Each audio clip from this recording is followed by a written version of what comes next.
अस्सलाम वालेकुम three class. I hope you will be fine. हम मेहनत करो के क्वेश्चन आंसर हमने स्टार्ट किए हुए हैं। हमने 2 क्वेश्चन कल कर लिए थे, अब नेक्स्ट 2 क्वेश्चन करेंगे, लेकिन पिछले वाले क्वेश्चन मैं आपको रिवाइज़ करवा देती हूँ। मकड़ी अपने रहने की जगह किस तरह तैयार करती है? मकड़ी अपने ख़ास लहब से जालमा घर तैयार करती है जिसमें वो रहती है। हर जानदार को रोज़ी कौन देता है? हर जानदार को रोज़ी अल्लाह ताला देता है। इल्म व हुनर सीखने के लिए क्या चीज़ ज़रूरी है? इल्म व हुनर सीखने के लिए मेहनत बहुत ज़रूरी है। ताना बाना किसे कहते हैं?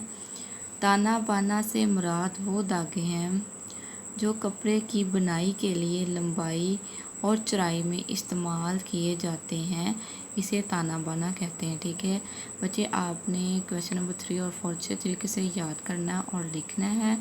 और फर्स्ट और सेकंड क्वेश्चन मैंने आपको रिवाइज़ करवा दिए हैं।